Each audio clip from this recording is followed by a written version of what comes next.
안녕하십니까? 같이 기도하시겠습니다.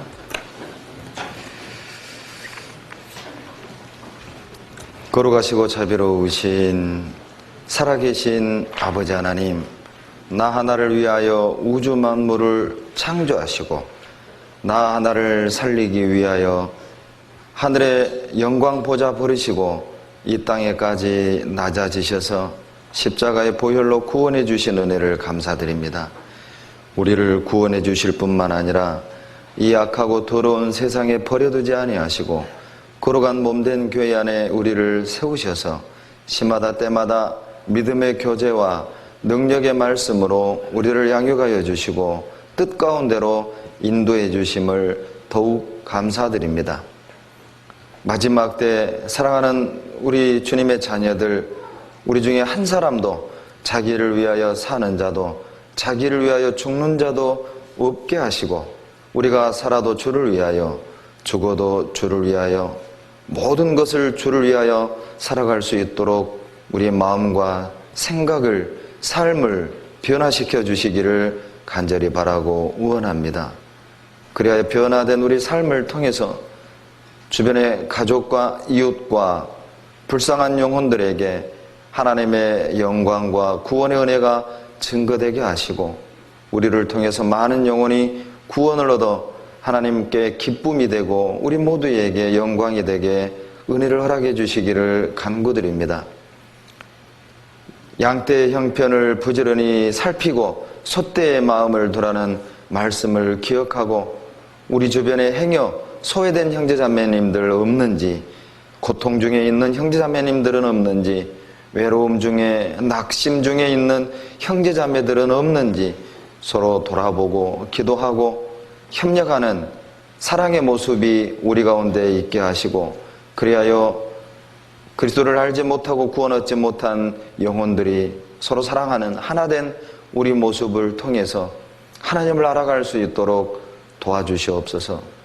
지난 한 주간 허락하신 말씀으로 풍성한 교제를 허락해 주시니 더욱 감사드립니다. 그 말씀이 나머지 우리 삶의 빛이 되고 등이 되어서 우리가 가야 될 길을 가게 하시고 해야 될 일을 할 수 있는 능력으로 더해 주시옵소서. 마지막 때 부르심에 합당한 삶을 살아서 하나님 앞에 섰을 때에 잘했다, 착하고 충성된 종아, 칭찬 듣는 우리 삶이 되게 도와주시옵소서.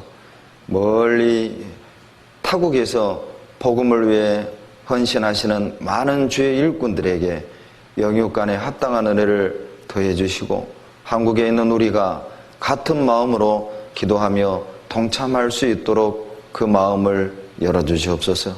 이 시간에도 성령님 함께 하셔서 말씀을 전하는 사람의 입술에 파수꾼 세우셔서 오직 아버지의 뜻만이 온전히 증거할 수 있게 하시며 말씀을 듣는 모든 심령을 붙잡아 주셔서 맑은 정신으로 주님의 뜻을 분별하고 마음에 새겨받을 수 있도록 도와주시옵소서. 우리를 사랑하시는 예수님 이름으로 감사하며 기도드렸습니다. 아멘. 구약성경 시편 31편을 찾겠습니다. 구약성경 시편 31편입니다.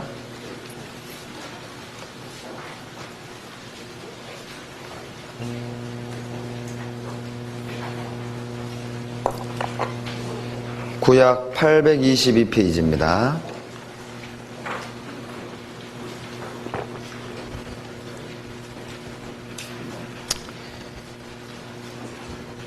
(19절을) 다 같이 읽어보시겠습니다. 주를 두려워하는 자를 위하여 쌓아두신 은혜 곧 인생 앞에서 주께 피하는 자를 위하여 베푸신 은혜가 어찌 그리 큰지요. 시편 31편은 다윗이 기록을 했습니다. 이 시편 31편에서 다윗은 하나님의 은혜를 노래하고 찬양하고 있어요. 다윗이 시편 31편을 기록한 배경이 결코 궁궐에서 안락한 생활 속에서 이 시편을 기록한 것도 아니고 하나님의 은혜를 찬양하는 것이 아닙니다. 다윗이 시편 31편을 기록할 당시 배경을 보면 다윗의 아들 압살롬, 이름도 좀 별로 안 좋죠? 압살롬입니다. 이 압살롬이 반역을 하고 그 자기의 아들에게 배신당하고 쫓겨나서 도망자 신세 중에 기록된 시가 시편 31편이에요. 그런데 31편의 주제가 뭐냐면 하나님의 은혜를 찬양하는 겁니다. 궁궐에서 하나님의 은혜를 찬양했다면 이해가 돼요. 평안하고 안락한 삶 속에서 하나님의 은혜를 찬양했다면 그것도 이해가 돼요. 계획한 대로 삶이 술술 풀려나갈 때 하나님의 은혜를 찬양했다면 그것도 우리가 공감할 수 있는데 31편 하나님의 은혜를 찬양하던 그 시점은 결코 안락한 삶이 아니었어요. 계획한 대로 모든 그 다윗의 삶이 순적하게 지나가는 때가 아니었습니다. 아들에게 배신당하고 믿었던 신하들에게 배신당하고 쫓겨나면서 기록된 시입니다. 4절을 보시면 저희가 나를 위하여 비밀이 친 그물에서 빼어내소서. 자, 어떻게 하든 지금 다윗을 잡아 죽이려는 많은 대적들의 음모가 있었던 거예요. 그것을 피해 도망가는 겁니다. 7절 내가 주의 인자하심을 기뻐하며 즐거워할 것은 주께서 나의 고난을 감찰하사 환난 중에 있는 내 영혼을 아셨고, 곤란 중에 내 곤란을 감찰하시고 그리고 환난 중에 있는 내 영혼을 아시고. 지금 다윗은 아주 곤란한 지경에 처해 있는 거예요. 다윗은 생각지 않은 환난을 만난 겁니다. 8절에 보면 나를 대적의 수중에 금고치 아니하셨고 내 발을 넓은 곳에 세우셨음이니이다. 여호와여 내 고통을 인하여 나를 긍휼히 여기소서. 내가 근심으로 눈과 혼과 몸이 쇠하였나이다. 한때는 가족이었고 한때는 믿을 만한 충성스러운 친구들이었는데 그들이 일순간 변하고 대적이 돼서 다윗은 대적들에게 완전히 포위되고 둘려있는 상황에서 얼마나 근심과 슬픔에 잠겼었던지 눈이 쇠해진 겁니다. 뼈가 쇠해진 거예요. 기력이 다 쇠진해 나가버린 거죠.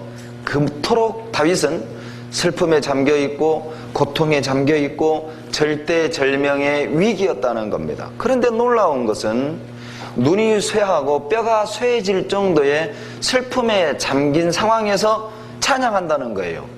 그것을 하나님의 은혜로 믿고 받아들이고 노래하고 있는 겁니다. 이건 실은 우리가 쉽게 공감할 수 있는 믿음은 아닙니다. 우리가 쉽게 이해되는 상황은 지금 아닌 거예요.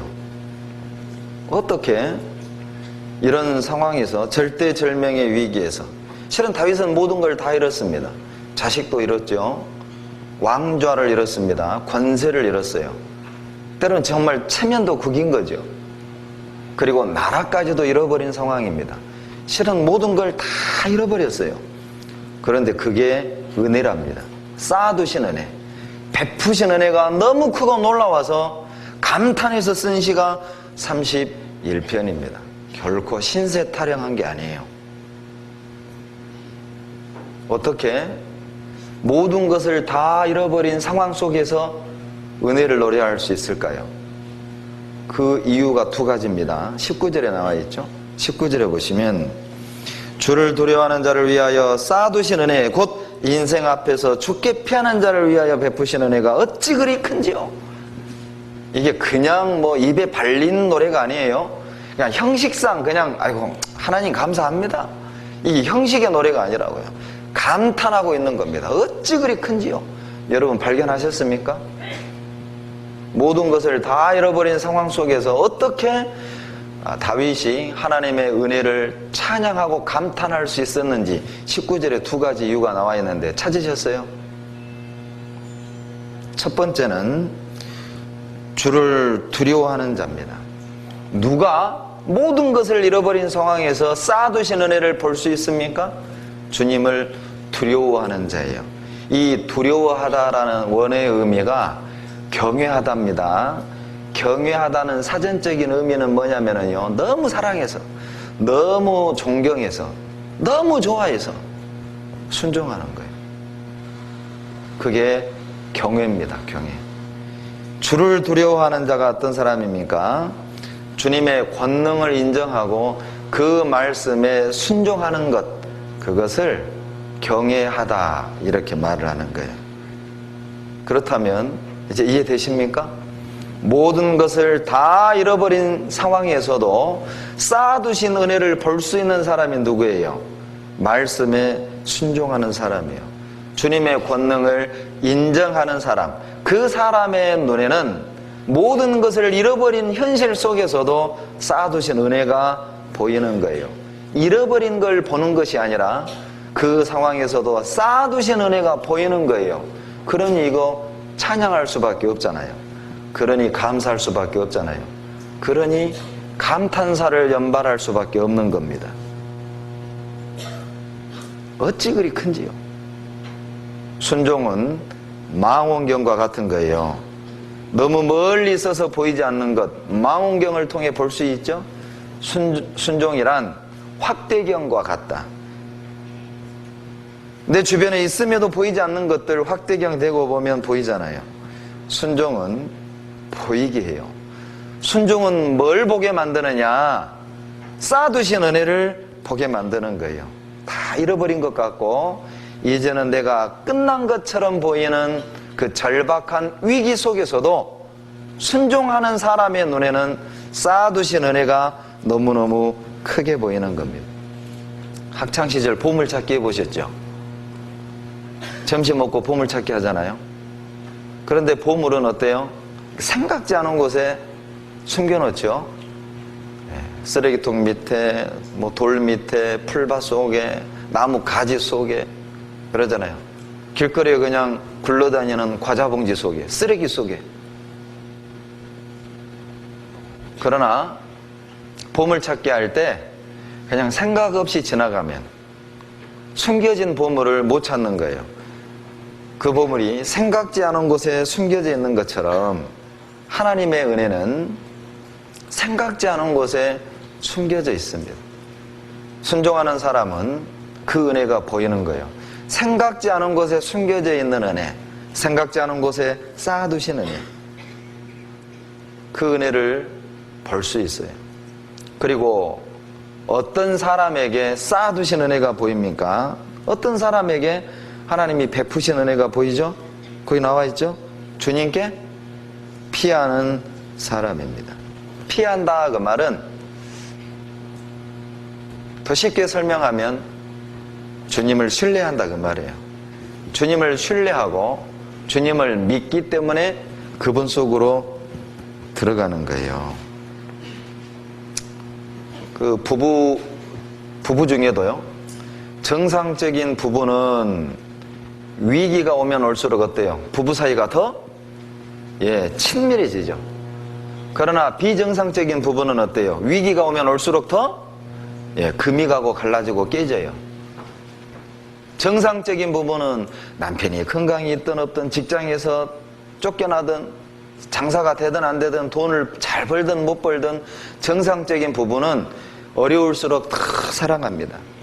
그러나 비정상적인 부부는요, 남편이 돈 잘 벌 땐 사랑하다가 남편이 돈 못 벌면 원수로 바뀌죠. 남편이 건강할 때는 사랑하다가 남편이 건강을 잃으면 괜히 만났다고 후회하는 거예요. 그게 비정상적인 부부예요. 정상적인 신앙은 어떤 겁니까? 고난이 올수록, 어려움이 올수록, 생각지 않은 어려움이 닥칠수록 주님께 더 깊이 들어가는 사람입니다. 그 사람이 정상적인 신앙생활을 하는 거예요. 비정상적인 신앙은요, 환난이 닥칠 때 하나님을 불신하는 거예요. 야, 내가 예수 믿고 잘 된 게 뭐이냐. 참 그런 분 가끔 있죠. 신기하게 장사 잘 돼가다 구원받은 그날부터 장사 안 되는 사람 있잖아요. 그럼 묘하게 뭐 맞아떨어져요. 자식들이 다 잘 되다가 이 할머니가 구원받고 교회 나오는 그날 자식 사업이 부도가 나고 직장에서 쫓겨나요. 그러면 어때요? 믿음이 약한 분들은 야, 이게 내가 조상 믿다 예수 믿어서 벌 받나? 그런 어떤 어리석은 생각까지도 할 정도로 묘하게 타이밍이 딱 맞아떨어질 때가 있지요. 그래서 환난을 원어로 트리브레이션이라고 합니다. 알곡과 쭉정이를 걸러내는 기계라는 라틴어 원어에서 나온 거예요. 진짜 내 믿음이 언제 드러나요? 고난이 올 때입니다. 환난이 올 때예요. 어려움이 닥쳤을 때 이 사람 믿음이 진짜인지 가짜인지 드러나는 거예요. 여름 나무 속에 있는 새집은 보이지 않습니다. 왜요? 나뭇잎이 무성하니까요. 그 속에 들어있는 새집이 안 보여요. 자, 나무 가지 속에 둥지를 튼 새집이 언제 보입니까? 낙엽이 다 떨어져 버린 겨울이 돼야 그 새집이 보이는 거예요. 새집이 무엇입니까? 믿음입니다. 믿음. 우리 믿음이 언제 드러나죠? 추운 겨울, 모든 걸 다 잃어버린 추운 겨울이 오게 되면, 환란이 오게 되면 내 진짜 믿음이 드러나는 거예요. 시간이 있을 때 신앙생활 하는 것, 넉넉한 환경 속에서 주님을 사랑하는 것, 실은 그건 누구나 할 수 있어요. 그러나 내가 그렇게 끝까지 붙잡던 것, 내가 그렇게 크게 여기던 것을 잃어버린 상태에서도 끝까지 주님을 신뢰하는 것, 그건 믿음이 아니면 안 되는 거예요. 다윗은 믿음의 사람이었습니다. 보이는 거예요. 주님을 끝까지 신뢰하는 사람 눈에만 베푸신 은혜가 보이는 겁니다. 시편 136편 1절을 보겠습니다. 136편을 우리가 어제 배웠었죠? 어제 1절은 안 읽었기 때문에 1절 함께 읽어보시죠. 시편 136편 1절 같이 읽겠습니다. 여호와께서 감사하라. 그는 선하시며 그 인자하심이 영원하미로다. 136편에 감사하라는 말씀이 26번 나오는데 1절에 왜 모든 상황 속에서 하나님을 감사해야 되는가? 궁궐에서도 하나님께 감사, 광야에서도 하나님께 감사, 잘 될 때도 하나님께 감사, 안 될 때도 하나님께 감사, 평안한 중에도 하나님께 감사, 곤란한 중에도 하나님께 감사. 해야 하는 이유가 무엇이냐? 1절이다. 여호와께 감사하라. 왜냐하면 그분의 선하심과 인자하심이 영원하기 때문이라는 거예요. 우리가 평안함 속에 있습니까? 하나님의 선하심입니다. 하나님의 인자하심이라는 것이죠. 우리가 모든 걸 다 잃어버렸습니까? 그것 또한 하나님의 선하심이고 하나님의 인자하심이다. 다윗은 믿었던 겁니다.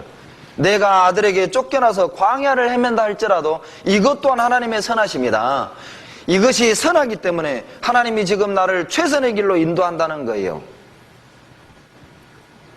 믿었습니다. 하나님이 나를 버릴 리가 없다. 하나님이 내게 아무 이유 없이 고통을 줄 리가 없다. 하나님이 나를 버릴 리가 없다. 하나님이 나를 놔버릴 리가 없다. 내가 지금 광야를 걷는다면, 나에게 지금 환난과 곤고가 찾아온 거라면 이것도 지금 가장 선한 길로 하나님이 나를 인도하고 있는 거다. 내가 지금 가난 중에 있다면 가난이 나에게 지금 가장 선한 것이기 때문에, 최선이기 때문에 하나님이 나에게 가난을 준 거다. 다윗은 믿은 겁니다.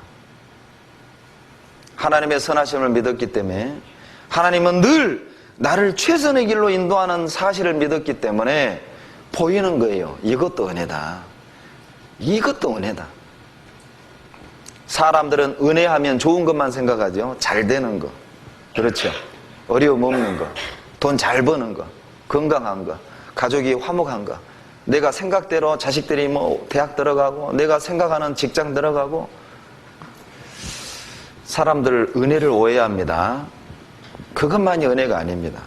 모든 걸 잃어버리는 것도 은혜라는 걸 아셔야 돼요.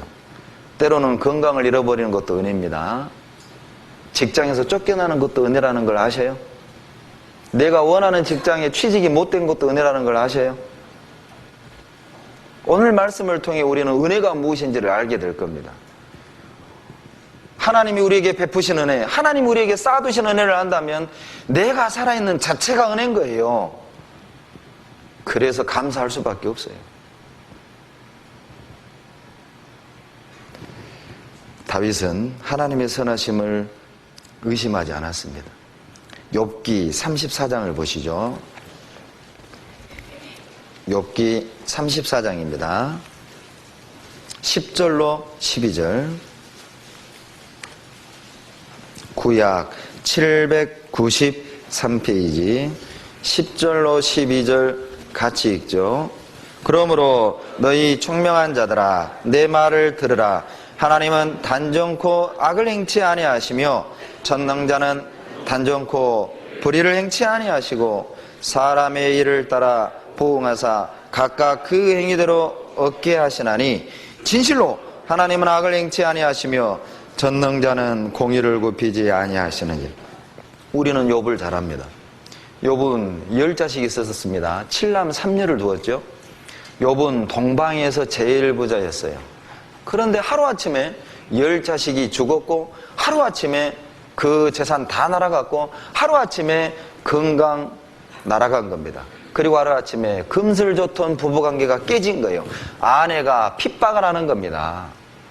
이런 상황에서도 하나님 믿고 싶냐고 저주하고 죽어버리라고. 그리고 그렇게 다정했던 친구들이 와서 위로한답시고 가슴에 상처를 주는 거예요. 너 돌아봐라. 아니 땐 굴뚝에 연기 나겠냐. 너가 뭔가 죄를 지었으니까 하나님이 징계를 내렸을 것 아니냐. 고통을 가중시키는 겁니다. 그러나 다윗은요, 욥은요, 물질 잃었죠, 건강 잃었죠, 자식 잃었죠, 친구 잃었죠, 아내 잃었습니다. 모든 걸 다 잃었어요. 그러나 입으로 원망하지 않았습니다. 다윗이, 욥이 그 고난 속에서도, 그 참담한 현실 속에서도 믿음을 지킬 수 있었던 비결이 무엇이었습니까? 하나님은 결코 악을 행치 않는다. 하나님은 절대 불의치 않는다. 하나님이 나에게 불의를 행할 리 없고, 하나님이 내게 악을 행할 리가 없고, 하나님이 이유 없이 나에게 이런 고통을 줄 리가 없다. 하나님 선하시다. 하나님은 선하시기 때문에 내가 경험하고 있는 이 모든 것도 선한 것이다. 그래서 입술로 범죄하지 않았던 겁니다. 여러분 생각해 봐요. 우리가 그것을 안다면, 하나님의 선하심을 끝까지 믿는다면 우리도 은혜를 볼 수 있어요. 우리가 이러면 얼마나 이럴까요? 여러분 혹시 우리 의정부 교회에 의정부에서 제일 부자 있습니까? 보니까 없는 것 같아요. 우리가 이러면 얼마나 잃겠어요? 여러분 우리가 이 세상 살면서 물질을 잃으면 얼마나 잃을 것 같습니까? 욥보다 더 잃을까요? 욥은 그 지역에서 가장 큰 부자가 아니었어요. 동방에서, 아시아권에서 가장 큰 부자였습니다. 대륙에서 말이죠. 우리가 자식을 잃으면 몇 명을 잃을까요? 욥은 10자식 잃었습니다. 욥이 재산을 조금씩 잃어간 게 아닙니다. 주식 투자 잘못해가지고 조금씩 잃어간 게 아니에요. 강탈당했어요. 하루아침에. 천재지변으로 다 잃어버린 겁니다. 그러나 욥의 믿음은 하나님을 향한 신실하심에 있어서는 의심하지 않았습니다. 그것이 욥이 재기할 수 있었던 미천입니다. 여러분 재기하고 싶습니까? 다시 일어서고 싶습니까? 세상에서 발버둥 칠 게 아니라, 내 경험과 뼈를 낼 게 아니라 하나님의 신실하심을 끝까지 붙잡으세요. 그 사람 재기할 수 있습니다. 다시 일어설 수 있습니다. 욥이 모년에 받은 복은 처음 복보다 더하더라. 그것이 우리가 다시 회복할 수 있는 유일한 방법입니다. 하나님은 단정코 불의를 행치 않습니다.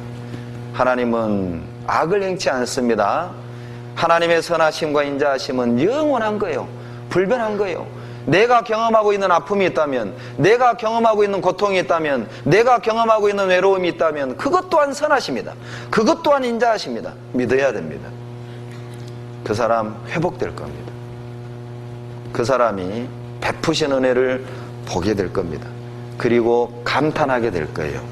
그 은혜가 너무 커서, 그 은혜가 너무 뜨거워서, 감탄하게 될 겁니다. 그 사람에게, 순종하는 사람에게, 그리고 하나님의 신실하심을 끝까지 붙잡는 사람에겐 보이는 거예요. 은혜가 보이는 겁니다. 잃어버린 게 보이는 게 아니라, 고통스러운 환경이 보이는 게 아니라, 내게 주신 은혜, 쌓아두신 은혜, 베푸신 은혜가 보여요. 그것이 바로 그리스도인과 이방인의 차이점 중에 하나입니다. 이방인 눈에는 절망이 절망으로 보이죠. 슬픔이 슬픔으로 보여요. 외로움이 외로움으로 보입니다. 실패는 실패로 보입니다. 그러나 우리 그리스도인들에게는요, 절망 속에 기쁨이 보이는 거예요. 슬픔 속에 은혜가 보이죠. 실패할 때 하나님의 축복이 보이는 거예요.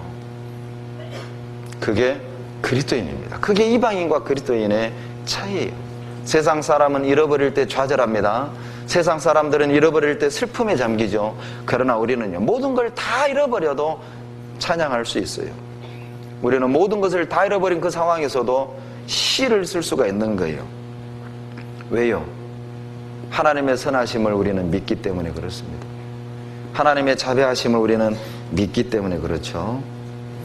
시편 31편이 무엇을 말하냐면, 하나님께 은혜 받은 사람들, 하나님의 은혜를 아는 사람, 절망 속에서 하나님의 은혜를 아는 사람, 쌓아두신 은혜를 아는 사람, 베푸신 은혜를 아는 사람이 경험하게 되는 하나님의 능력을 말하고 있어요. 시편 31편 돌아가 보시죠. 하나님의 은혜를 은혜로 아는 자에게 나타나는 하나님의 능력이 첫 번째, 은혜를 아는 사람은 주님께 피하고 끝까지 주님께 맡긴다는 것이죠. 1절, 31편 1절 같이 읽습니다. 여호와여, 내가 주께 피하오니 나로 영원히 부끄럽게 마시고 주의 의로 나를 건지소서. 그리스도인들은, 주님의 자녀들은 절망 속에서 더 깊이 주님께 들어가게 됩니다. 더 깊이 교제 안으로 들어가죠. 그러나 참 안타까운 건, 이 일이 잘 안 될 때, 생활이 어려울수록 교제 밖에서 맴맴맴 도는 그리스도인들을 보게 됩니다. 정말 안타까워요. 그건 결코 해결책이 아닙니다. 참 우리 중에 보면 안 돼도 지지리도 안 되는 사람 있죠? 하는 것마다 그 망하는 그리스도인들이 있어요. 꼭 보면 해도 돼도 안 돼도 그렇게 안 될까요? 하는 일마다 망해보면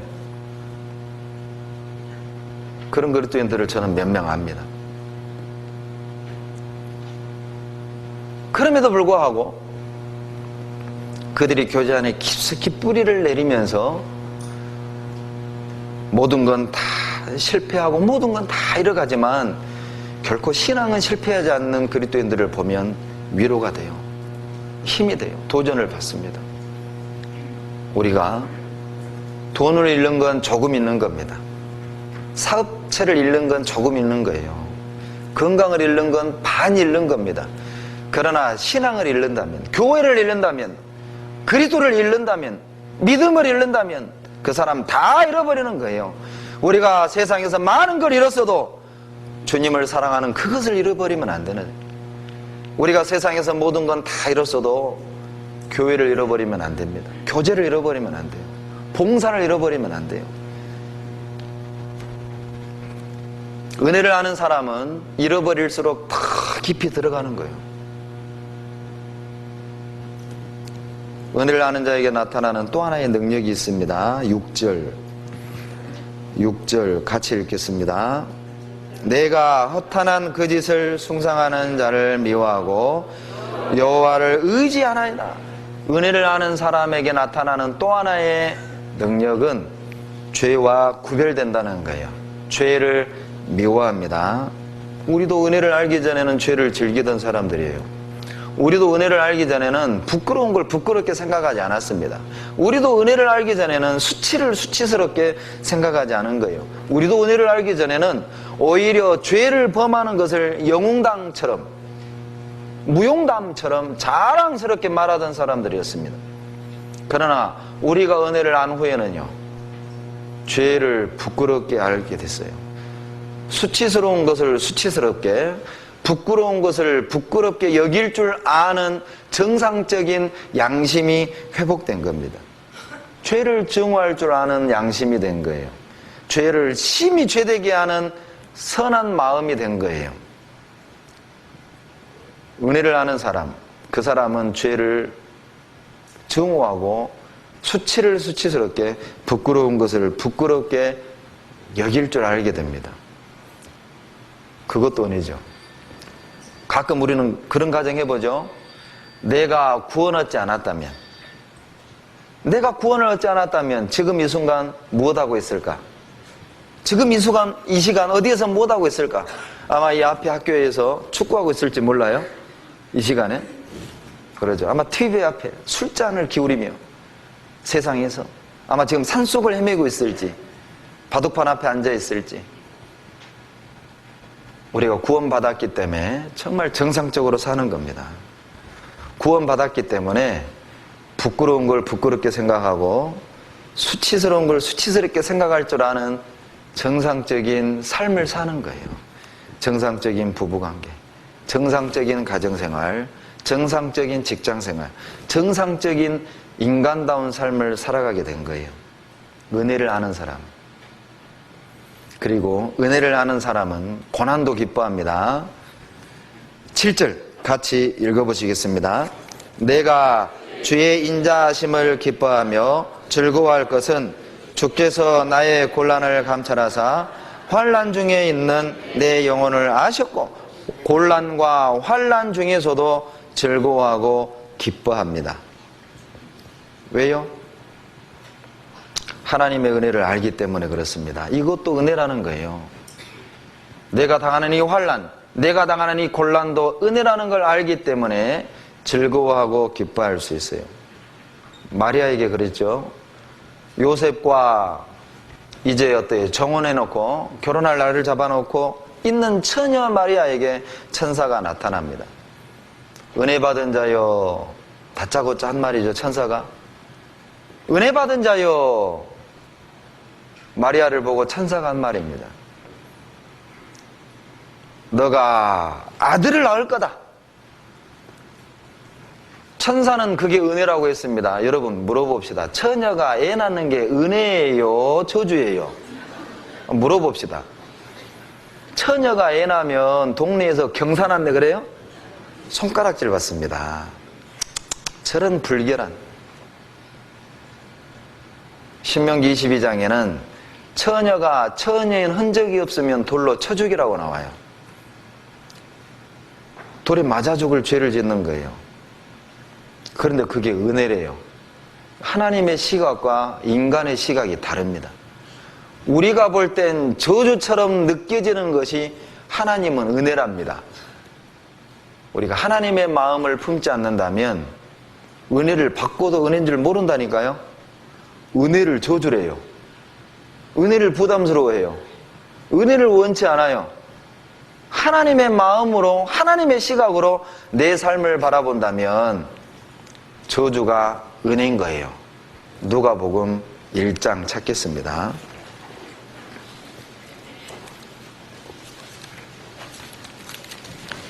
누가복음 1장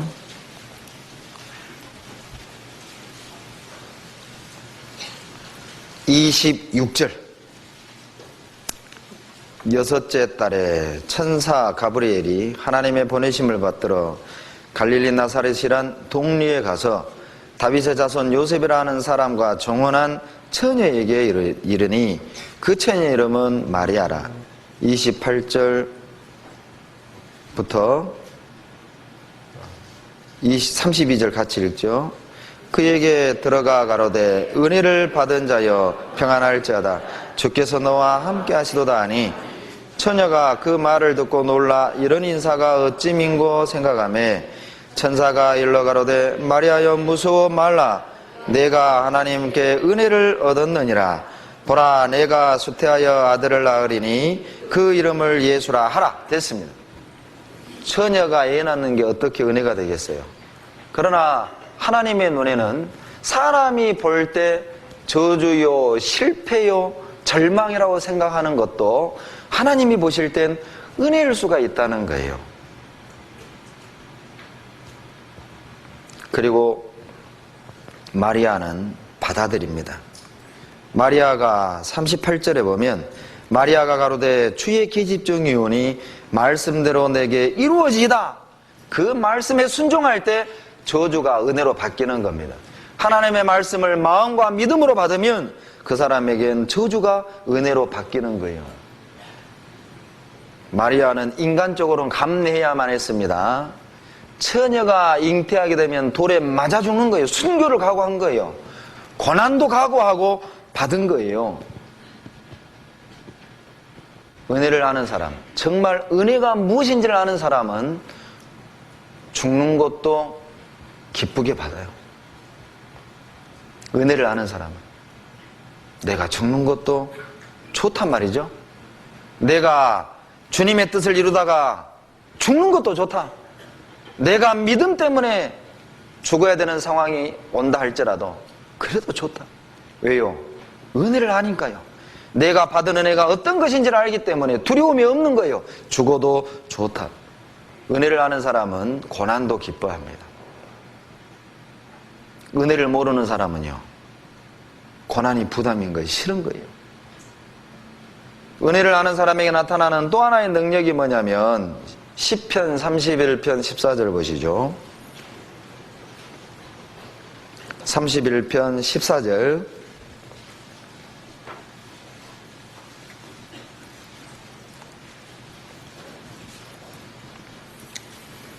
같이 읽겠습니다. 여호와여 그러하여도 나는 주께 의지하고 말하기를 주는 내 하나님이라 하였나이다. 그러하여도 무슨 뜻입니까?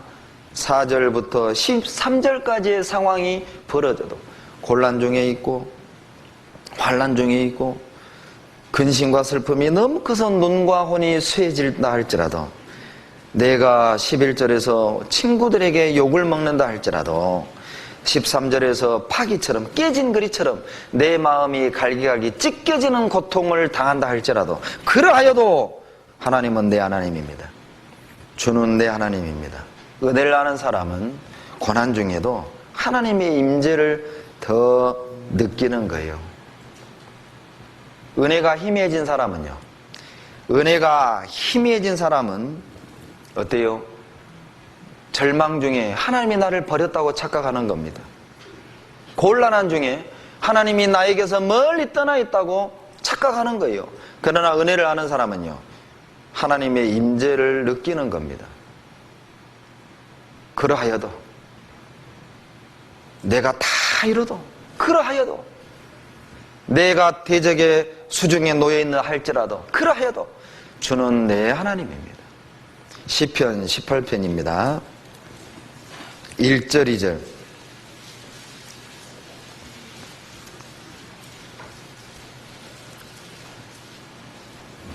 같이 읽겠습니다. 나의 힘이 되신 여호와여 내가 주를 사랑하나이다. 여호와는 나의 반석이시오 나의 요새시오 나를 건지시는 자시오 나의 하나님이시오 나의 피할 밥이시오 나의 방패시오 나의 구원의 뿌리시오 나의 산성이시로다. 언제 다윗이 18편을 기록했습니까? 사울의 손에 피해서 죽을 뻔한 위기에서 기록된 시가 18편입니다. 다윗은 고백합니다. 나의 힘이 되신 여호와여 내가 주를 사랑하나이다. 하나님은 언제나 다윗에게 힘이었습니다. 광야에 도망 다닐 때도 다윗에게 힘이었습니다. 궁궐에 숨어 있을 때도 하나님은 다윗의 힘이었어요. 동굴에 숨어 있을 때도 다윗에겐 하나님만이 힘이었습니다. 궁궐에서 쫓겨날 때도 자식에게 배신당할 때도 친구들이 등을 돌릴 때도 억울한 누명을 쓸 때도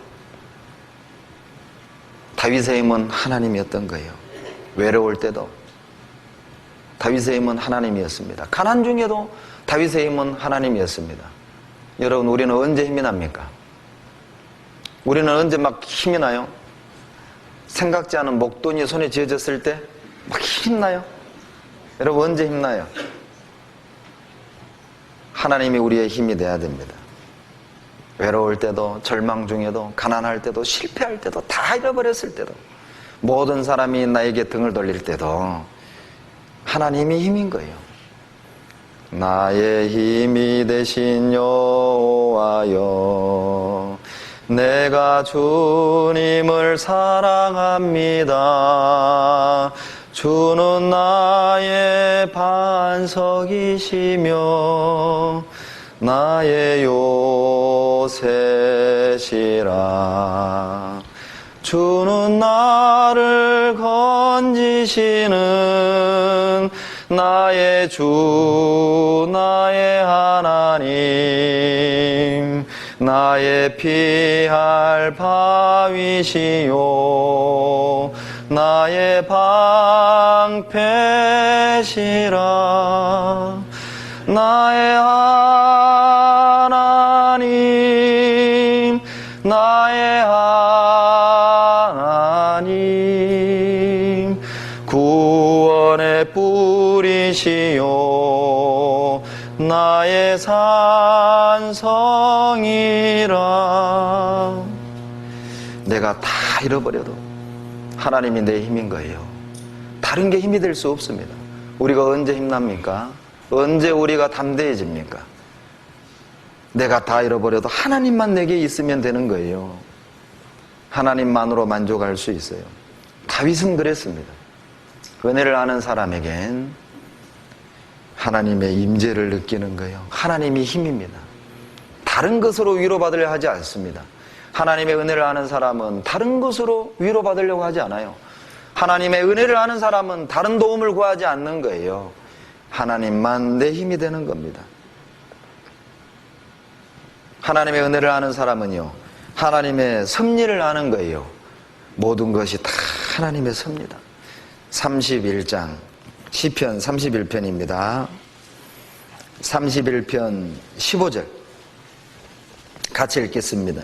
내 시대가 주의 손에 있사오니 내 원수와 핍박하는 자의 손에서 나를 건지소서. 내 시대가 주의 손에 있다는 거예요. 내 일생이 주의 손에 달려 있습니다. 쉬운 번역에 그렇게 나옵니다. 내 일생이 주님의 손에 달려 있는 거예요. 다윗은 알았습니다. 하나님의 손에 의해서 내 인생이 이루어져 가고 있음을 알아요.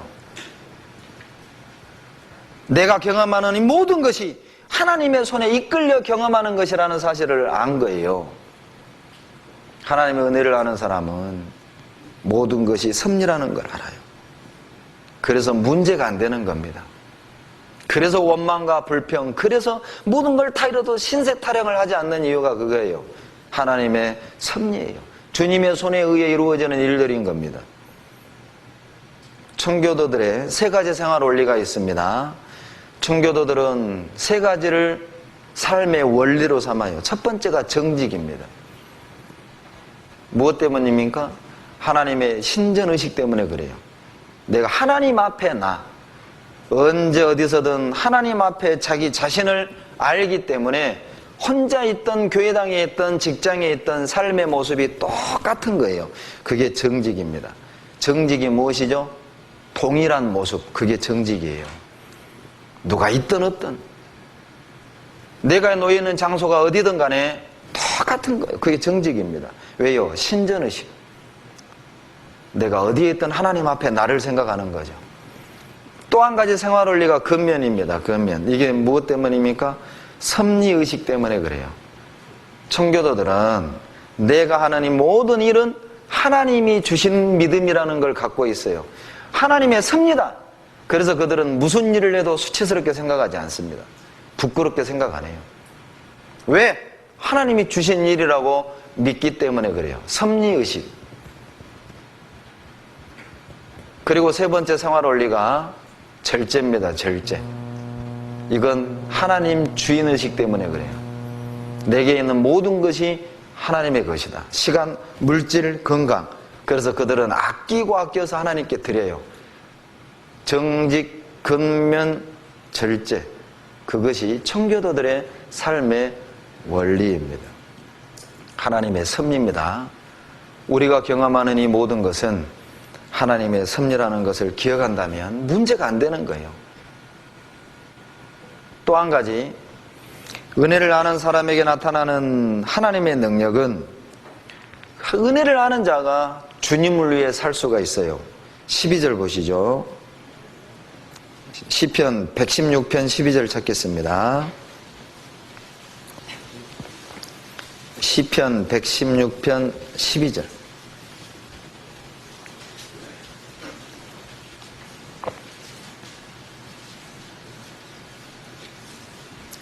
같이 읽겠습니다.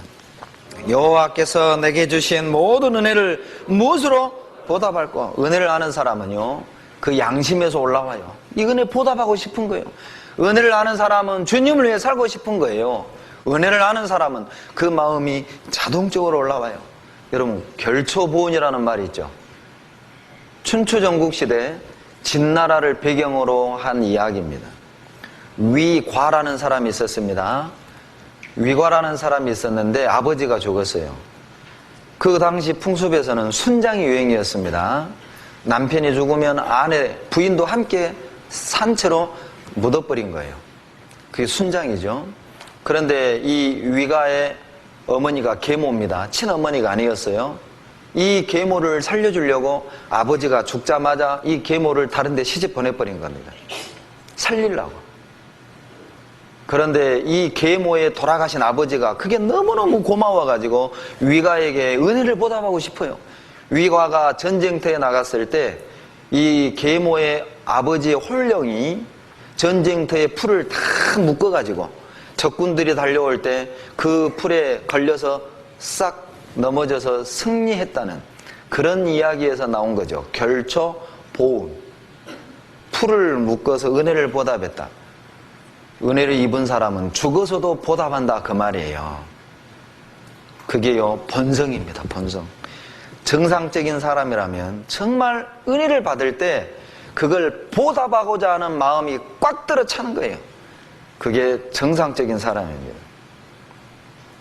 여러분, 짐승도 은혜를 입으면 은혜를 보답할 줄 안다니까요. 이사야 1장 3절에 보면 소도 그 임자를 알고 나귀도 구유를 알걸만은 내 백성은 나를 알지 못하는도다. 이거 아이러니죠. 짐승도 주인을 알고 짐승도 제 구유통 하는데 하나님의 백성은 하나님을 모른다는 거예요. 여러분, 전북 임실에 가면, 임실군 있죠? 임실에 가면 이모면이라는 데가 있어요. 그 이모면에 가면, 오수면에 가면 충견비가 세워졌습니다. 그 이야기의 유래가 이거예요. 주인이 그 집 개를 너무너무 예뻐했대요. 그런데 어느 날 이 집 주인이요, 술을 먹고 풀밭에 누워 자는 거예요. 그런데 풀밭에 불이 난 겁니다. 평소에 은혜를 입은 이 개가 냇가에 뛰어가서 자기 털을 적셔서 풀밭에 불을 뒹굴뒹굴 끄는 거예요. 그리고 또 뛰어가서 물을 묻혀와서 자기 꼬리로 온몸으로 불을 끄는 거예요. 한참을 자고 난 주인이 깼습니다. 일어나 보니까 자기 개가 타 죽어 있는 겁니다. 여러분, 개도 은혜를 알아요. 은혜를 보답하는 마음이 있어요. 그런데 만약 하나님의 자녀들이 은혜를 입고도 그 은혜를 보답하지 않는다면 뭐만 또 못해요? 속으로만 대답하세요. 제 입으로 말 못하겠어요. 개도 은혜를 보답하는데 그러잖아요. 사람이 은혜를 입고도 보답하지 않는다면 그건 도리가 아니죠. 여러분 어때요? 정말 다윗이 말한 것처럼 쌓아두신 은혜, 베푸신 은혜, 여러분 보입니까? 여러분 그 은혜 속에 삽니까? 어떤 사람은 속으로 대답할 줄 몰라요. 나는 뭐 받은 은혜 없는데요. 나 요즘 너무 힘들어요. 경제적으로 힘들고 남편 때문에 힘들고 자식 때문에 힘들고 이게 뭐 은혜냐고. 나 받는 거 없다고. 받은 은혜가 없어서 그렇게 생각하는 게 아니에요. 그분은 은혜가 무엇인지를 모르기 때문에 은혜를 모르는 거예요. 느헤미야 9장 35절입니다. 느헤미야 9장 35절 741페이지 741페이지 9장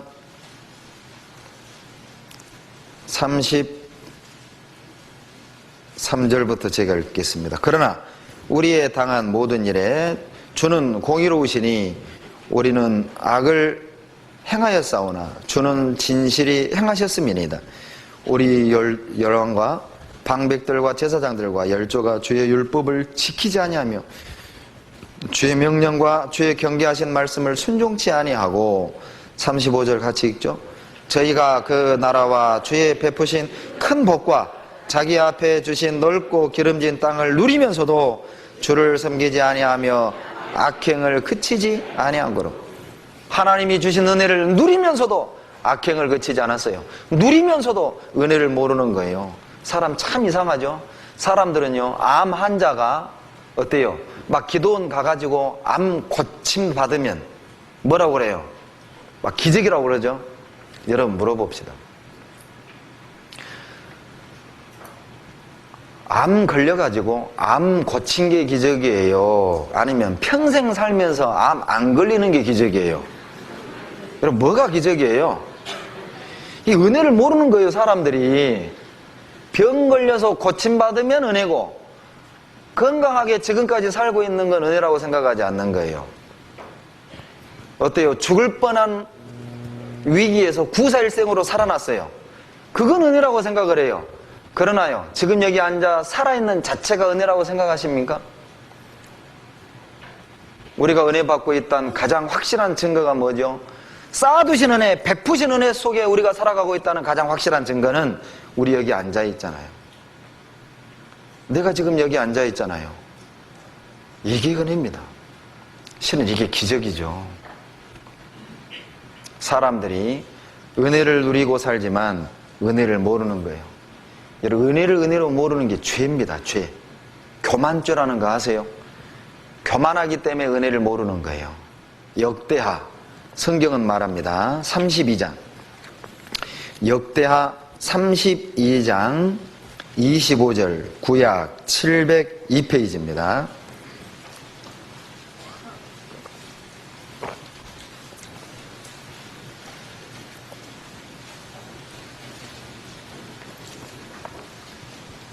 (32장) 25절 같이 읽겠습니다. 히스기야가 마음이 교만하여 그 받은 은혜를 보답지 아니하므로 진노가 저와 유다와 예루살렘에 임하게 되었더니, 은혜를 입은 히스기야가 보답하지 않은 겁니다. 그 히스기야를 향해 하나님이 책망하시기를, 너가 교만하여 은혜를 보답하지 않는다. 은혜를 보답하지 않는 건 교만인 거예요. 은혜를 은혜로 알지 못하는 이유가 뭡니까? 교만한 겁니다.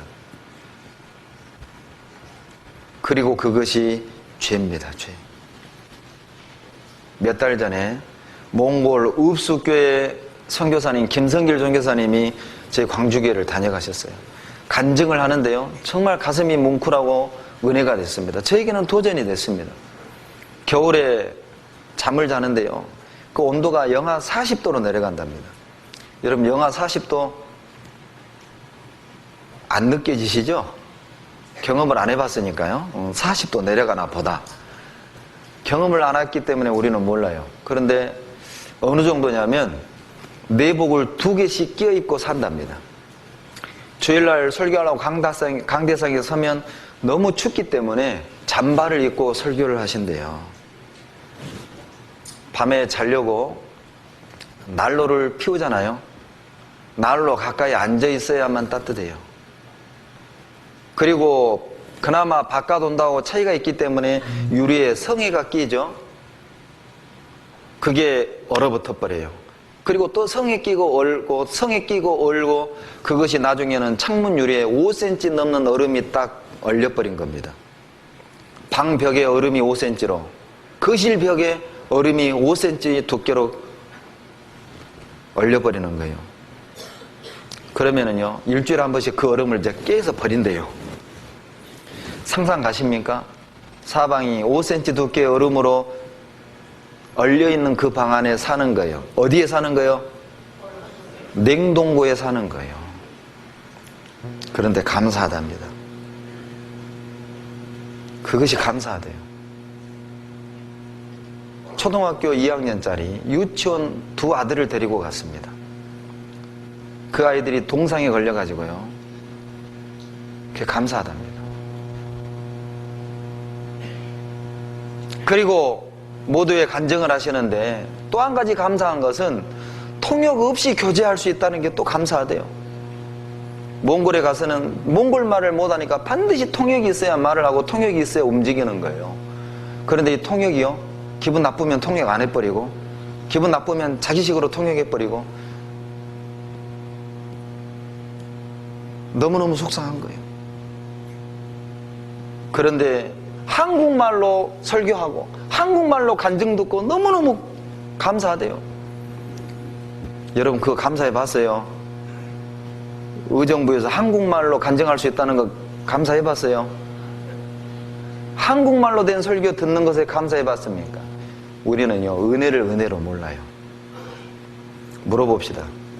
자, 소경의 소원이 뭘까요? 보는 거죠. 벙어리의 소원이 뭘까요? 말하는 거예요. 귀머거리 소원은 뭘까요? 듣는 거예요. 우리는 그들의 소원을 이루었습니다. 우리는 보고 있잖아요.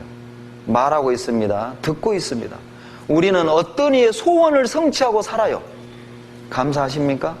은혜라고 생각해 보신 적이 있습니까? 은혜를 은혜로 모르는 겁니다. 그러니 주님을 위해 살고 싶은 마음이 없는 거예요. 열정이 없어요. 뜨거움이 없어요. 왜요? 은혜를 모르기 때문에 그래요. 미얀마 선교를 다녀온 청년의 간증이 또 제 마음을 격동시켰습니다. 그 빈민촌을 갔다 온 거예요. 그리고 이 청년이 눈물을 흘리며 간증하기를, 내가 입고 있는 이 옷을 평생 한 번도 입어보지 못하고 죽는 사람이 있다는 걸 내가 이제 알았습니다.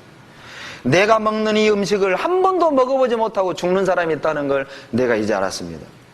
내가 등을 대고 자는 이 좁은 방, 이런 방에서도 한 번도 자보지 못하고 죽어가는 사람이 있음을 내가 이제 알았습니다. 내가 은혜 가운데 있다는 걸 내가 이제 알았다고, 하나님께 감사하다고. 그전에는 나는 왜 저 형제처럼 좋은 직장을 주시지 않을까? 나는 왜 저 형제처럼 좋은 부모를 주시지 않을까? 나는 왜 저 형제처럼 많은 물질을 하나님이 주시지 않을까? 늘 부족하다고 생각했고 하나님은 편애한다고 생각을 했는데, 내가 먹는 이 음식, 내가 입는 이 옷, 평생 한 번도 입어보지 못하고 먹어보지 못하고 죽어가는 사람이 태반이라는 거예요. 은혜라고 생각하십니까? 정말 우리는 화스럽게 사는 거예요. 우리는 정말 화스럽게 사는 거예요. 11평에 사십니까? 호화저택인 겁니다. 여러분 하루 세끼 김치 하나에 밥을 드시고 계십니까? 호화스럽게 사는 거예요. 아니, 하루 세 끼를 라면으로라도 때웁니까? 세 끼를 먹는다면 실은 우리는 사치스러운 삶을 사는 거예요. 그럼에도 불구하고 우리는 은혜를 은혜로 여기지 않는 겁니다. 여러분, 눈을 위로 보면 안 됩니다. 눈을 아래에 두십시오. 내 눈을 아래를 보고 산다면 우리는 은혜라는 걸 알게 될 거예요. 왜 은혜를 은혜로 모릅니까? 위를 보고 사는 거예요. 나는 언제 저렇게 사는 거야? 그래서 은혜를 보답하고자 하는 마음이 우리 안에 없는 거예요.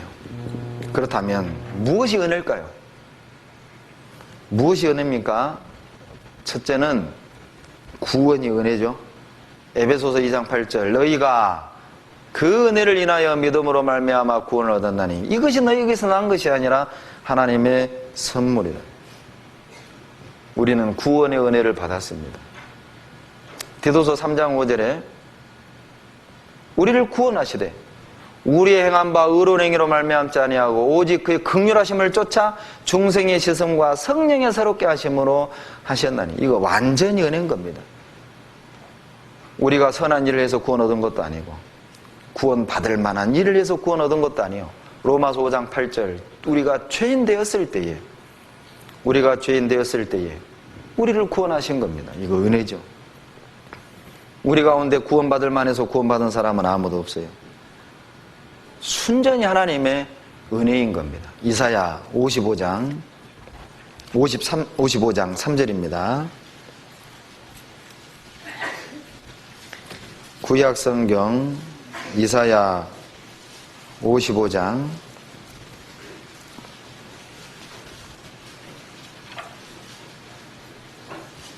3절 같이 읽겠습니다. 너희는 귀를 기울이고 내게 나와 들으라. 그리하면 너희 영혼이 살리라.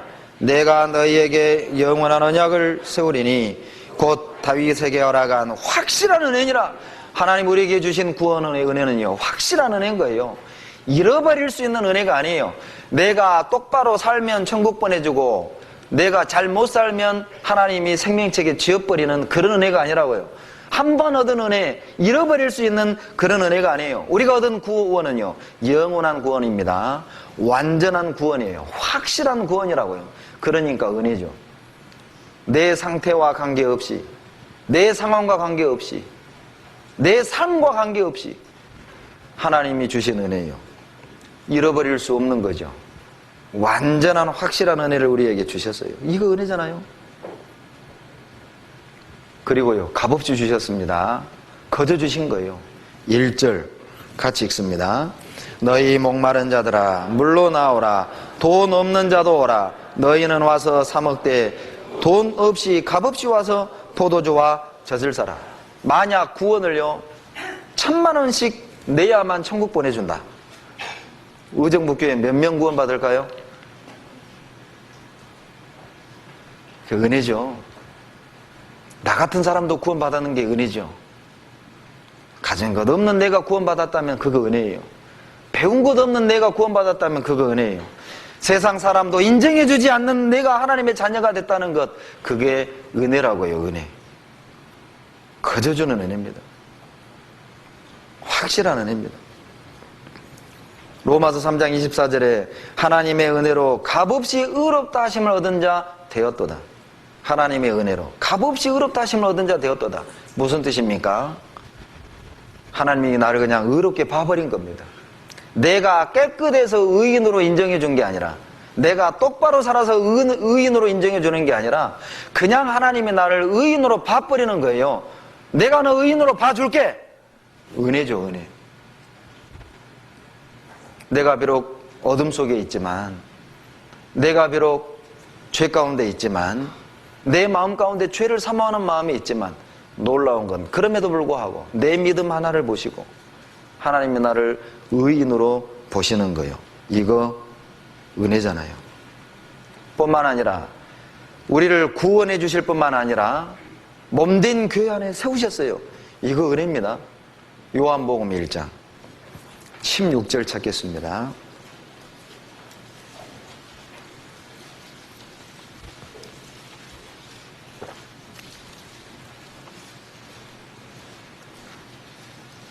같이 읽어보시죠. 우리가 다 그의 충만한 데서 받으니 은혜 위에 은혜라. 구원해 주신 것도 은혜인데 우리를 이 악하고 더러운 세상에 버려두지 아니하시고 거룩한 몸된 교회 안에 우리를 세우신 거예요.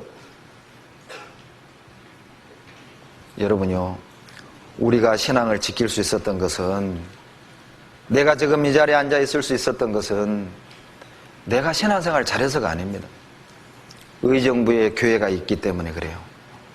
하나님이 이곳에 교회를 세우셨기 때문에 내가 세상으로 떠내려가지 않고 내가 지금 이 자리에 앉아 있는 거예요. 내가 지금 이 자리에 앉아 있을 수 있는 것은요, 내 옆에 앉아 있는 형제가 있기 때문이라고요.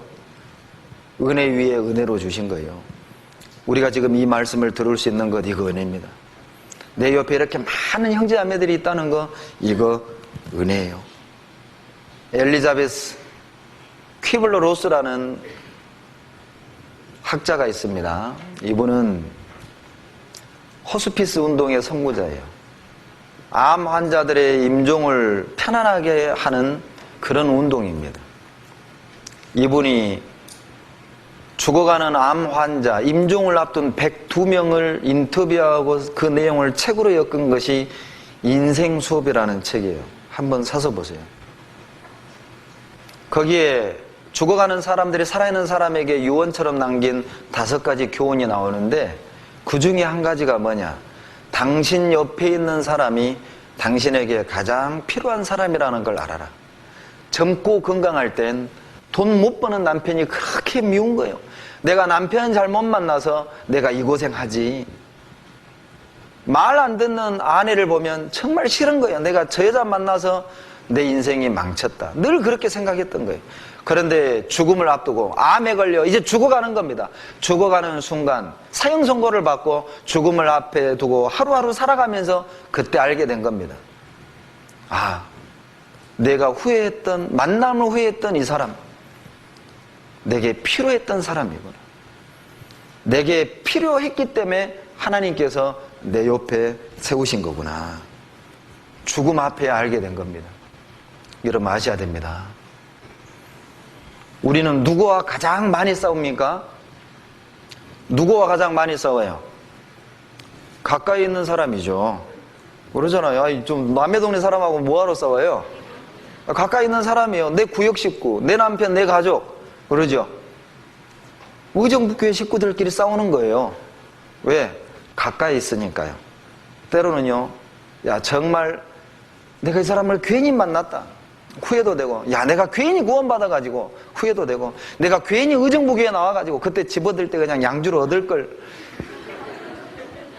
내가 괜히 의정부 나와가지고 내가 이런 상처받고 고통받냐. 야, 저 자매만 없다면, 저 형제만 없다면 나도 좀 정말 즐겁게 신앙생활 할 것 같은데. 그러나 기억하셔야 돼요. 왜 하나님이 나를 괴롭게 하는 그들을 내 가까이 두셨습니까? 필요하기 때문에. 필요하기 때문에. 옆 사람 한번 보세요. 맞다잖아요, 할머니도. 예. 여러분 옆 사람 한번 봐봐요. 자, 옆 사람 보고 따라서 하세요. 당신은 내게 필요한 사람입니다. 예, 필요한 거예요. 예. 은혜입니다. 구원해 주신 것도 은혜고요. 우리를 이 가운데 두신 것도 은혜입니다. 그리고요, 무엇이 또 은혜입니까? 내가 지금 당하고 있는 고난도 은혜예요. 시편 31편 21절 가보시죠. 시편 31편 21절. 내가 당하는 고난도 은혜입니다.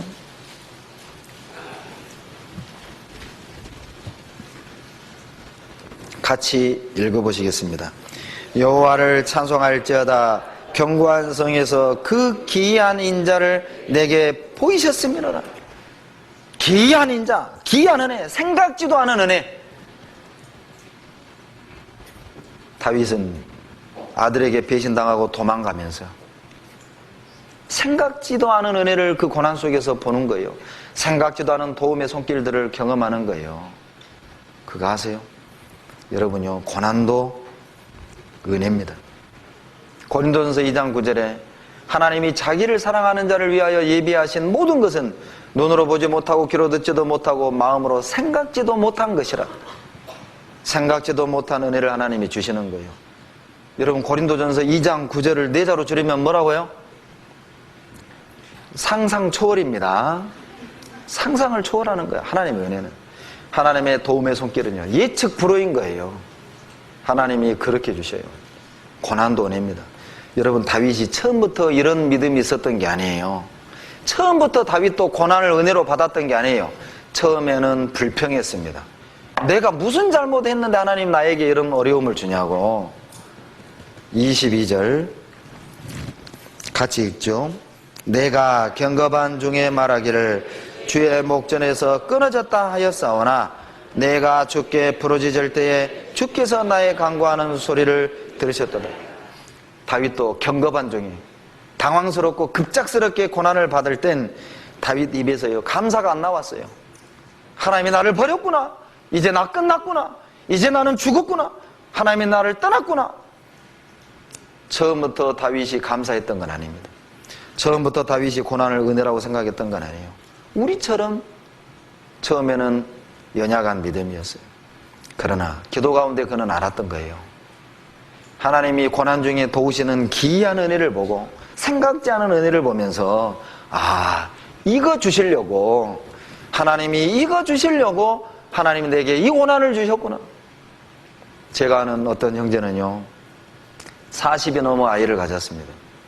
그 부모님은 계속 복음을 배척했어요. 그 아버지가 그 아들을 계속 괴롭히는 방법이 뭐냐면, 야, 너가 믿는 하나님은 왜 너에게 아이도 안 주느냐? 아버지가 아들을 그렇게 괴롭히는 거예요. 그러던 어느 날 자매가 임신이 됐습니다. 40이 넘어가지고. 그리고 이제 곧 출산일이 다가왔습니다. 그리고 병원에 가서 초음파 검사를 하는데 이 아이가 뱃속에서 탯줄에 목이 감겨 죽어 있는 거예요. 그리고 수술을 했어요. 형제가요, 정신이 나가버린 겁니다. 서울 거리를 막 정신없이 쏙 걸어다니는 거예요. 정신이 돌아왔어요. 야, 자매가 더 위험하지. 병원에 갔습니다. 자매의 이모가 왔어요. 장로교를 다니는 이모입니다. 부천에 살아요. 조카를 안고 엉엉 우는 겁니다. 이걸 어떡하냐? 그러나 정작 이 자매님은요, 이모 왜 그래? 나 괜찮은데 왜 그래? 이모가 놀란 겁니다. 야, 나도 하나님 믿는데 어떻게 이렇게 다르냐? 이 자매가 말합니다. 이모, 구원받으면 나처럼 돼. 하나님이 뭔가 이유가 있어. 하나님이 하신 일이야. 그리고 그 이모가 구원받고 이모부가 구원을 받았습니다. 이 자매님이 몸조리 끝내고 모두에 나와서 간증을 합니다. 하나님이 내게서 한 영혼 데려가고 두 영혼 주셨다고. 그리고 얼마 뒤에 아들을 낳았어요. 우리는 지나보면 합니다. 하나님이 이것 때문에 나에게 그 고난을 주셨구나. 이사야 38장 27절에 보옵소서 내게 큰 고통을 더하신 것은 내게 평안을 주려 하심이라. 주께서 나의 영혼을 사랑하사 멸망의 구덩이에서 건지셨고 나의 모든 죄는 주의 등 뒤에 던지셨나이다. 이사야 38장 17절이죠. 주님이 우리에게 고통을 주신 이유가 있습니다. 평안을 주시기 위함입니다. 여러분, 구원을 받고 간증을 들어보면 저마다 다 정말 구구절절한 사연이 있어요. 저분은 구원 안 받았다면 정말 큰일 날 사람이다. 절망 속에 어떤 분은 자살을 결심한 중에 말씀을 듣고 포기한 사람도 있습니다. 어떤 사람은 삶을 포기하고 폐인처럼 막 살다가 구원받고 저 사람이 된 사람도 있습니다. 그러죠? 간증 들어보면은요, 정말 구원 안 받으면 사고 칠 사람들이요. 여러분, 왜 의정부 40만의 인구 중에 여기 앉아있는 우리를 먼저 구원했습니까? 강력범들이거든요. 여러분요, 우리 먼저 구원 안 해주면 사고 칠 사람이 있기 때문에 먼저 구원해 준 거예요. 그러니까 이 강력범들만 여기 모아놨으니 이거 조용하겠어요?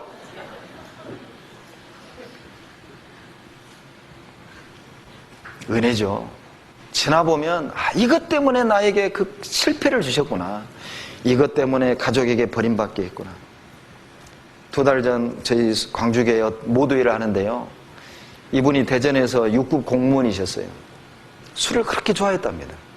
술을 먹고 친구들과 술을 먹고 밤에 집에 왔는데 일주일 뒤에 경찰이 직장에 찾아왔대요. 당신 체포한다고. 사람을 치워주겠다는 겁니다. 생각이 안 나요. 술을 너무 많이 먹어가지고. 그리고 수년을 법정 다툼을 했는데 이분이 졌어요. 그리고 감옥에 들어간 겁니다.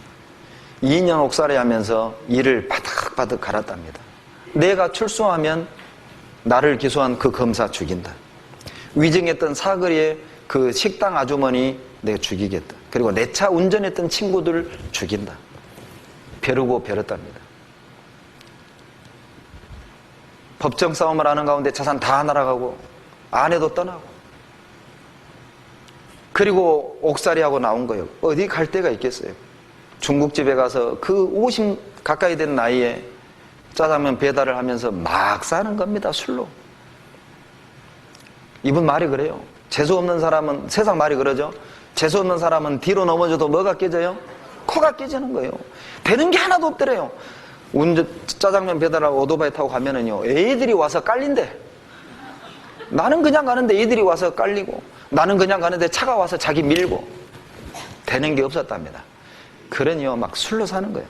그런데 그 중화요리집에 양파를 공구받은 분이 우리 형제였어요. 그분 보니까 너무 불쌍한 겁니다. 이대로 살 사람이 아닌데, 이렇게 살 분이 아닌데, 그리고 부탁했답니다. 아저씨 나랑 저녁 함께 합시다. 그러면서 뭐라고 얘기를 했냐면, 우리 교회당에서 성경 공부하는 시간이 있는데 새로 데려오는 사람이 없으면 못 들어간다고, 나랑 같이 가주라고, 나를 위해 꾀를 낸 거예요. 그래 갑시다. 그리고 이분이 말씀을 듣고 구원받아버린 거예요. 구원받고 다 끄는 겁니다. 그리고 이제 대전에서 몇 개월 신앙생활 하다가 광주의 본가, 그리고 자기 아내를 전도하려고 광주로 내려온 거예요.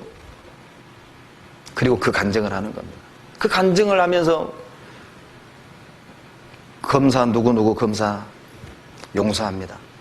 위증했던 그 아주머니 내가 용서합니다. 그리고 내 친구들 용서합니다. 행복하게 사십시오. 용서할 수 있는 거예요. 은혜 받은 사람은 모든 걸 다 용서할 수 있어요. 그분은 그렇게 간증을 했어요. 나를 구원해 주려고. 나를 구원해 주려고 억울한 누명을 쓰여서 하나님이 나를 감옥에 넣고 가정을 다 깨버리고, 나는 이렇게 안 되면 구원받을 사람 아니라고. 은혜를 받을 때 실패가요 은혜가 되는 거예요. 절망이 기쁨이 되는 거예요. 그리스도가 없는 사람에겐 절망이 절망일 뿐이에요. 그러나 우리 인생 속에 그리스도가 들어오면은 절망이 은혜로 바뀌는 겁니다. 모든 게 다 은혜예요. 여러분 은혜라고 믿습니까? 우리 사는 자체가 은혜예요. 베드로전서 5장 10절입니다. 베드로전서 5장 10절.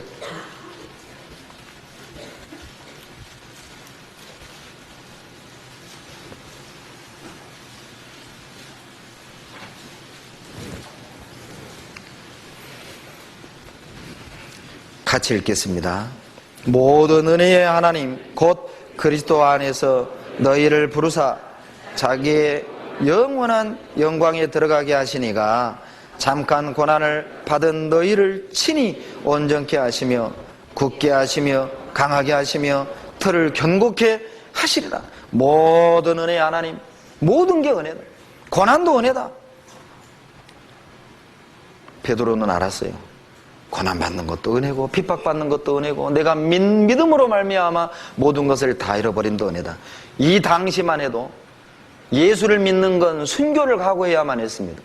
이 당시만 해도 내가 예수를 믿는다고 고백하면 모든 공직에서 다 쫓겨나야만 하는 그런 상황이었어요. 재산을 다 잃어버리는 그런 상황이었어요. 그럼에도 불구하고 초대교회 그리스도인들은요, 자기 믿음을 고백하는 겁니다. 내가 그리스도인이라고 인정하는 거예요. 모든 걸 각오하는 거예요. 모든 걸 잃어버릴 걸 각오하고 그리스도를 따랐어요. 우리는 그런 상황은 아니잖아요. 우리는 그런 상황 아닙니다. 내가 누리는 걸 모든 걸 다 누리면서 우리는 믿어요. 그럼에도 불구하고 우리는 은혜를 몰라요.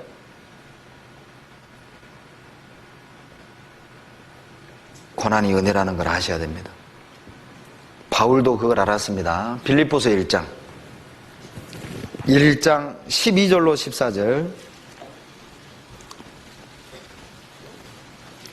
빌립보서 1장 12절로 14절입니다. 형제들아, 나의 당한 일이 도리어 복음의 진보가 된 줄을 너희가 알기를 원하노라. 바울이 당한 일이 무엇입니까? 감옥에 갇힌 겁니다.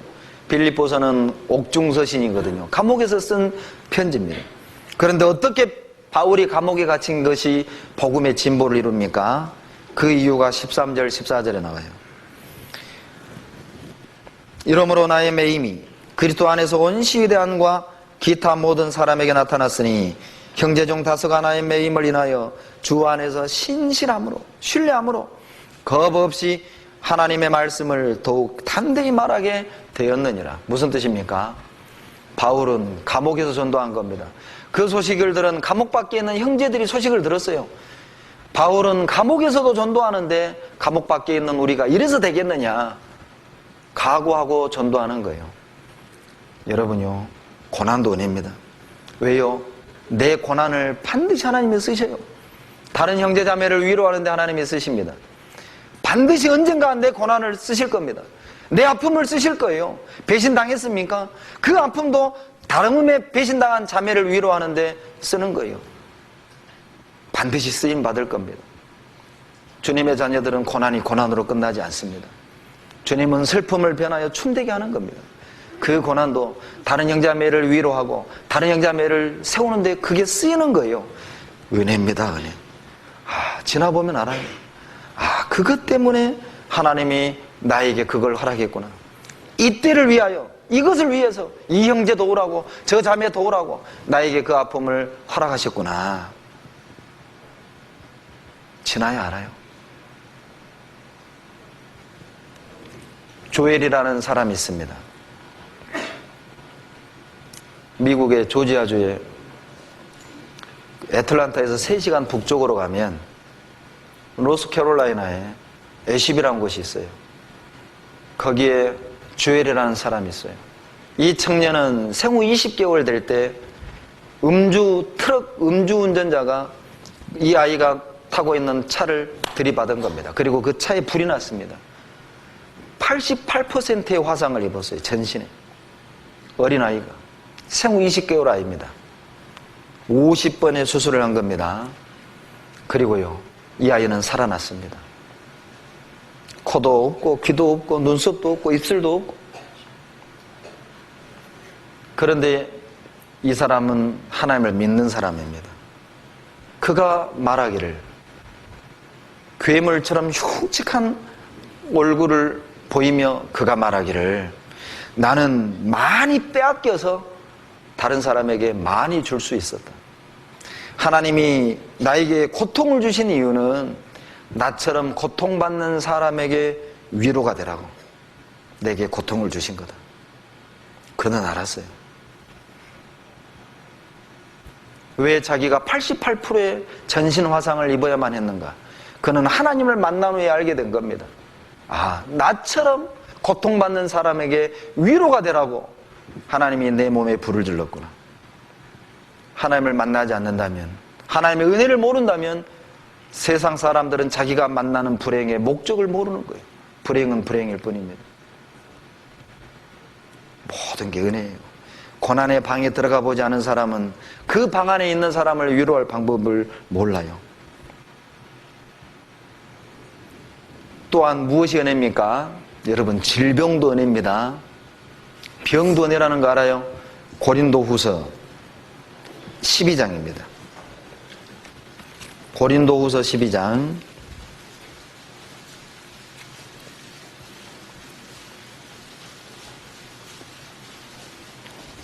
7절. 여러 계시를 받은 것이 지극히 크므로 너무 자고하지 않게 하시려고 내 육체의 가시 곧 사단의 사자를 주셨으니 이는 나를 쳐서 너무 자고하지 않게 하려 하심이니라. 이것이 내게 떠나기 위하여 내가 3번 주께 간구하였더니 9절 읽죠. 내게 이르시기를 내 은혜가 내게 족하도다 됐어요. 바울은 극심한 안질이 있었습니다. 그래서 하나님께 기도했습니다. 하나님, 이 질병 나에게서 떠나게 해주세요. 3번을 구한 겁니다. 그때 주님의 응답입니다. 내 은혜가 너에게 족하도다. 2번 다시 바울은 질병 없애달라고 기도하지 않았습니다. 여러분, 때로는요, 우리가 허약체질인 것이 은혜입니다. 때로는 하나님이 내게 병을 주신 게 은혜라는 걸 알아야 돼요. 이유가 있습니다. 그 병을 주셔서 더 극심한 타락을 막는, 그 병을 주셔서 나를 더 겸손하게 하는, 그 병을 주셔서 나와 같이 질병 가운데 있는 형제자매들을 위로하게 하는 그 무언가가 있을 거라고요. 질병도 은혜입니다. 그리고요, 우리가 헌금할 수 있는 것, 이것도 은혜입니다. 봉사하는 것, 이것도 은혜라는 걸 아셔야 됩니다. 고린도전서 15장 10절.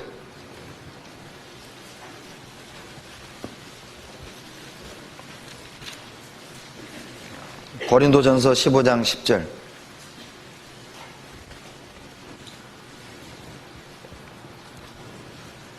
같이 읽겠습니다. 그러나 나의 나 된 것은 하나님의 은혜로 된 것이니 내게 주신 그의 은혜가 헛되지 아니하여 내가 모든 사도보다 더 많이 수고하였으나 내가 아니요 오직 나와 함께 하신 하나님의 은혜로 바울은 알았습니다. 바울은 핍박자요, 회방자요, 대적자였습니다. 믿는 사람을 잡아 죽이는데 앞장섰던 사람이요. 그러던 바울이 하나님의 사도가 된 겁니다. 바울은 알았어요. 하나님의 은혜가 아니면 나라는 인간이 이렇게 변화될 수가 없다는 거예요. 스데반이 돌에 맞아 죽을 때 옆에서 옷을 지켰습니다. 그리고요, 예수 믿는 사람 잡아 죽이기 위해서 다메섹으로 가던 길이었습니다. 그러던 내가 하나님의 일꾼이 됐다. 이렇게 바뀌었다. 이런 변화를 경험했다. 이거 은혜라는 거예요. 은혜가 아니면 우리가 하나님께 쓰임 받을 수가 없는 거예요. 바울은 알았습니다. 여러분, 우리가요, 주님의 일을 할 수 있는 건 은혜입니다. 절대 봉사는 짐이 아닙니다. 봉사는 아무나 하는 게 아니에요. 봉사를 아무나 하나? 아닙니다. 은혜 받은 자만 해요. 우리가 주님을 섬길 수 있는 건 은혜입니다. 내게 있는 걸 주님께 드릴 수 있는 건 은혜입니다. 내게 있는 걸 나눌 수 있는 거, 이것도 은혜입니다. 하나님이 은혜로 주신 거예요. 고린도후서 8장 보시죠. 8장 1절 2절입니다.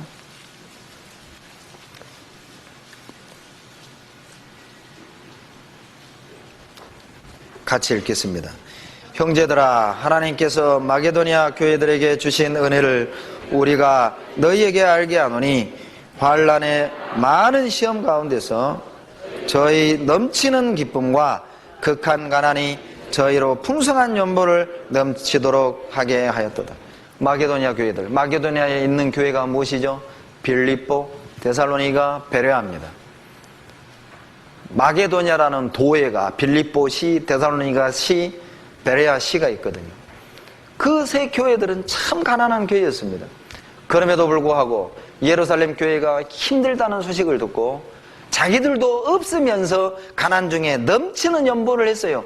그러면서 그들은 가난함 속에서 하나님께 드리면서도 이것도 은혜다. 없는 내가 하나님께 드릴 수 있는 것, 이것도 은혜다. 여러분 아셔야 돼요. 하나님은 나 말고도 다른 그리스도인들을 들어 쓸 수 있어요. 나 아닌 다른 사람을 통해 하나님은 하나님의 역사를 나타낼 겁니다. 그런데 나를 쓰시는 거예요. 하나님이 의정부에 나 말고도 40만의 나보다 똑똑한 사람이 얼마나 많습니까? 그들을 구원하고 그들을 통해서 하나님의 일을 이루어 가실 수 있었어요. 그러나 여기 앉아있는 나를 택하신 겁니다. 은혜입니다. 내가 주님께 쓰임받는다. 내가 봉사할 수 있다.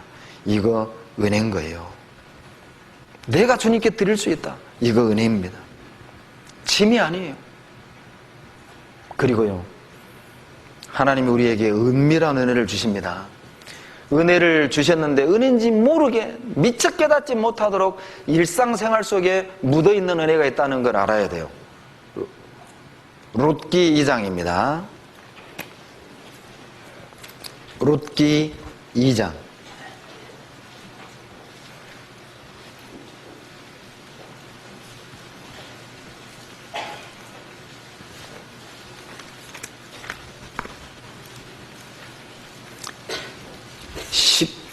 15절 404페이지입니다. 15절 16절 같이 읽죠. 룻이 이삭을 주우러 일어날 때에 보아스가 자기 소년들에게 명하여 가로되 그로 곡식 단 사이에서 죽게 하고 책망하지 말며 또 그를 위하여 줌에서 조금씩 뽑아 버려서 그로 죽게 하고 꾸짖지 말게 말라 하니라. 룻이요, 시어머니를 따라 가나안 땅에 왔습니다. 보아스의 밭에서 떨어진 이삭을 줍는데 보아스가 일꾼들에게 시켜요. 야, 너희들 이렇게 그 곡식 그 단에서 조금씩 빼가지고 땅에 떨어뜨려라. 누구 줍게? 룻이 줍도록. 그러나 룻은 그걸 눈치채지 못했어요. 보아스가 의도적으로 종들을 시켜서 알곡을 땅에 떨어뜨리고 죽게 했다는 사실을 모른 거예요. 하나님의 은혜가 이럴 수 있습니다. 우리 눈으로 볼 땐 우연인 것처럼 느껴질 수 있어요. 우리 눈으로 볼 땐 어쩌다가 우연이 된 것처럼 보일 수가 있습니다. 그러나 거기에 하나님의 계획이 들어있을 수 있어요. 바로 은밀한 은혜입니다. 눈치채지 못하게 주시는 은혜. 하나님이 느끼지 못하도록 주시는 은혜가 있습니다. 저는 가끔 그런 생각합니다. 이제 가족끼리 먼 길을 떠나야 돼요. 3박 4일 집을 비울 때 한참 이제 가족끼리 딱 가다가 갑자기 생각나요. 여보, 가스 밸브 잠궜어? 안 잠근 것 같아요. 1시간을 떴는데 돌아가는 겁니다. 다시 이제 돌아가요. 돌아가서 올라갔다 보면 어때요? 잠겨 있는 거예요. 잠겨 있잖아. 그러나 저는 그때 이렇게 생각을 해요. 하나님이 그 생각 주셨을 거다. 왜? 곧장 갔으면 큰 사고 날 수도 있었는데 그거 막으려고 하나님이 그 생각나게 했을 거다. 저는 그렇게 믿습니다. 여러분이 원하는 대학을 떨어졌습니까? 여러분이 원하는 직장에서 쫓겨났습니까? 아마 더 큰 재앙 막으려고 하나님이 미리 그렇게 하셨을 거다. 그렇게 믿어야 됩니다. 우연인 것처럼 생각하지 말아요. 숨겨져 있는 은밀한 은혜가 있습니다. 믿음의 눈으로 본다면, 믿음으로 받는다면 모든 게 은혜예요. 여러분, 신앙생활 정말 잘하는 비결이 무엇이죠? 은혜를 아는 거예요. 베드로 후서 3장 18절입니다. 베드로후서 3장 18절.